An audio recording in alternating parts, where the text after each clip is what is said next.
And a lot of times people, again, they wait until their children grow up to start worrying about their righteousness, right? And then take him to a sheikh and hope he'll give him the Holy Spirit. You know, put his hand on his head, and then all of a sudden he'll start loving salah, and he'll start loving the masjid, and you know, she'll want to wear not just hijab, she'll want to wear niqab, you know, because she got the Holy Spirit one time, you know, one meeting, and alhamdulillah, it's all over. And that's such a wrong way of thinking. You know, obviously, it doesn't make sense. And as much as it doesn't make sense, you know, I've said this in conventions with thousands of people. I made that remark, and some of the parents are laughing, and I'm like, you're guilty of this, you know. I can see you right now. I know what your kids do, you know. You're guilty of this right now. So it's, although, you know, it's illogical and it doesn't make sense, unfortunately, some people only react when it comes back to hit them in the face. You know? Whenever they see the consequences of their actions. Some people are not proactive, some people are reactive. They wait until their children grow up and their children are telling them to, saying bad words to them and telling them to go away and shutting the door on them and not giving them the time of day and then questioning Islam and so on and so forth. That's when some parents are like, wow, what have I done with my life? And we should not wait for that time. And you know, there's a lot of perspective on the hadith, for example, where the Messenger ﷺ said, to raise your children on salah at 7. Make sure your kids are praying at 7. Not just 1 or 2 prayers a day. Make sure that they're praying the 5 daily prayers at 7. Fajr counts too, even on the weekends. At 7 years old, your children should be praying. And Rasulullah ﷺ said what?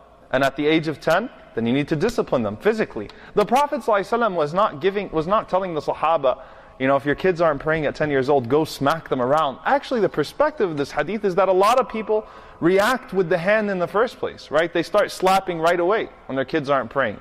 You know, that's the way that they start disciplining physically from the first place. And what the Messenger ﷺ is teaching us, that if for 3 years, 3 entire years, every single day, you are ensuring that your children are praying just like you, do you really think that would be necessary at the age of 10? No. Okay? So you start early. And how early do you start? When do you start trying to ensure righteous children? When? Before pregnancy. When? Which dua? Before marriage too. Before that too. You try to ensure the righteousness of your children even before marriage. The Prophet ﷺ taught us, or Allah Azza wa Jal teaches us, Ibrahim alayhi salam's dua. And Rasulullah ﷺ used to make this dua, and he taught us to make this dua. رَبَّنَا هَبْ لَنَا مِنْ أَزْوَاجِنَا وَذُرِّيَّاتِنَا قُرَّةَ أَعْيُنٍ وَاجْعَلْنَا لِلْمُتَّقِينَ إِمَامًا.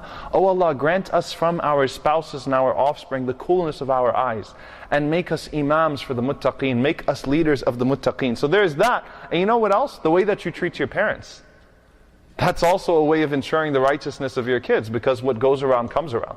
SubhanAllah, you know, I see some of the things that my daughter does to me. I'm like, you know, I remember making that same joke or pulling that same thing with my parents, and she's just 3 and she's already doing this. All right, some of the things that my Sunday school kids, before I became imam, my Sunday school students used to do to me, I would say, I remember playing that same prank when I was in Sunday school. You know, it comes back around. SubhanAllah, it does come back around. So the way that you treat your parents, now obviously there are exceptions to that.